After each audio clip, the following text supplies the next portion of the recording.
Most guys are not a morning person, and if that's you, it's probably because your nighttime routine sucks. So today let's fix that with your new nighttime routine that's going to give you better sleep, have you wake up feeling better, and overall can make you more productive throughout your day. So like I mentioned earlier, most guys are not a morning person. That's because everybody sucks at sleeping. I know how that sounds. This should be a second nature thing, but most guys just swear that they have insomnia, that they can't fall asleep, that their mind is just racing throughout the night. But there are reasons for this, and that's exactly what we're going to cover today. The first place we got to start is when you finally start to feel tired. Now, of course, this is going to be different every day, but you should at least try to make an effort to have a semi-consistent sleeping time. I know sometimes you want to stay up playing video games. I know sometimes at night it's just really tempting to go on Netflix. So whatever fits best for your schedule, try to set some time for 6 to 8 hours of sleep. So if you have to wake up at 7 a.m. in the morning, allow the proper time to do that. Now, there's some people who function perfectly with 5 or 6 hours of sleep. I personally have never been that kind of person. I need 6 to 8 hours of sleep. And most days I wake up around 6:30. So I either go to sleep around 10 or 11. And because I go to sleep around 10, I try to start getting ready for bed around 8:30. You want to give yourself enough time. You don't want to rush your nighttime routine. And if you are, that's probably a big reason of why you can't fall asleep. You probably just didn't give yourself enough time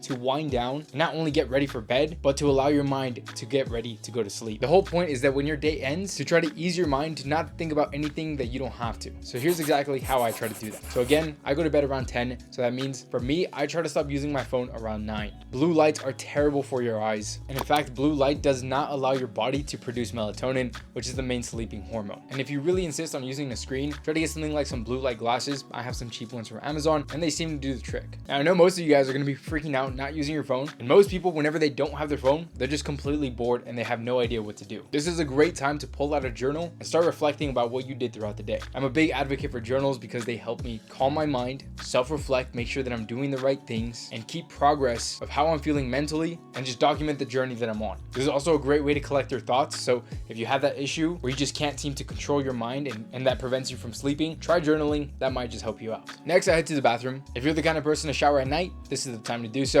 But at minimum, do your skincare. You should try to make this as calming as possible. You should essentially fall in love with this process. Make this a time to not worry about anything else and really be present in the moment. You're taking care of yourself, you're taking care of your skin, and therefore you shouldn't be thinking about anything else. My skincare system has always been pretty simple because if it's overly complicated, I tend to not want to do it. So at night, I use a face cleanser, exfoliate 2 to 3 times a week, and I put a lot of moisturizer, probably an excessive amount. That's because when I'm going to sleep, I'm totally okay with overdoing my skincare as far as moisturizers go. For one, nobody's gonna see me, and for two, I just like to think that the more, the better. Of course, oral hygiene, you can't forget about that, but this one's pretty self-explanatory. And if you're still struggling with calming down your mind and getting ready to sleep, remember, it's about getting ready to sleep, not just physically, but allow for your mind to stop rushing into thoughts. And here's some tips to help me do that, just in case you're still struggling with this. For one, I try to have no caffeine after 5 p.m. And trust me, I'm also the kind of person who swears that caffeine doesn't really hit you that hard. I drink an excessive amount of caffeine every single day. I have been addicted to caffeine since I was 16 years old. That is 5 years. And so yes, one energy drink doesn't necessarily wake me up, but having it even within a few hours of going to sleep is going to mess up your quality of sleep. And I know this firsthand because I'm really big into sleep trackers.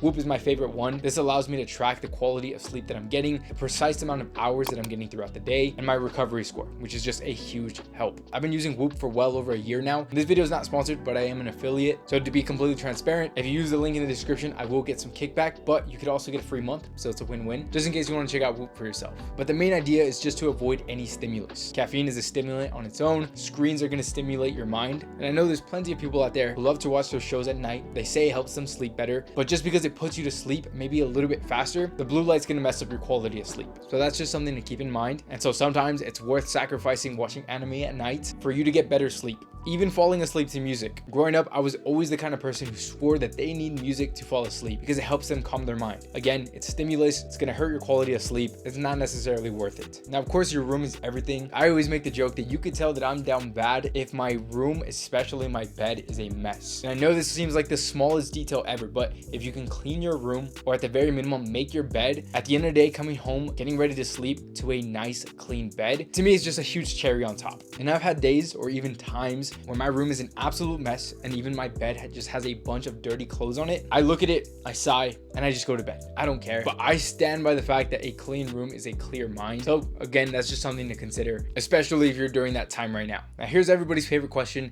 and this is supplements. I no longer take melatonin. Everybody seems to think that melatonin is this end-all be-all supplement that's going to help you fall asleep and stay asleep. That is not true. There's no amount of melatonin that's going to make you fall asleep faster, but the whole idea of melatonin is to make you stay asleep and have better quality of sleep.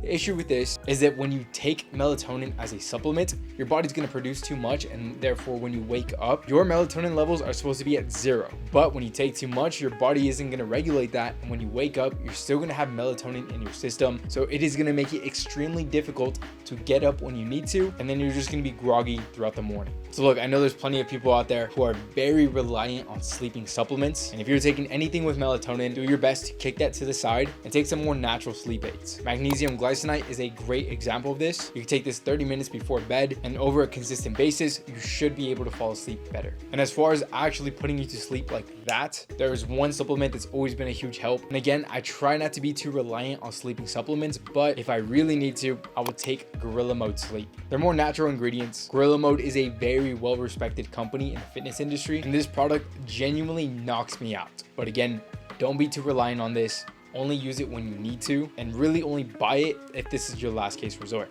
In fact, if your sleep schedule is completely chalked, then maybe it's worth taking a sleep supplement just to get into the rhythm of falling asleep at the right times. Because you could do all this advice, but if your body is just so accustomed to going to bed at 4 in the morning, it is going to be extremely difficult to go to sleep starting at 10, 11, or even 12. Your body and your mind, they essentially work on timers. So for one, if you're always in bed and your brain recognizes that your bed is a place where you're awake, it is going to be extremely hard to shut off your brain while you're in your bed. I know this sounds ridiculous, but it's true. You want to train your body and mind that your bed is the place to sleep. So if you're really having trouble sleeping, sometimes it's worth just getting up, cleaning a little bit, doing whatever you need to do while avoiding any stimulus to really calm down your mind, and then going back and trying to sleep again. And eventually your brain recognizing that your bed is the proper place to sleep. This is going to help a ton.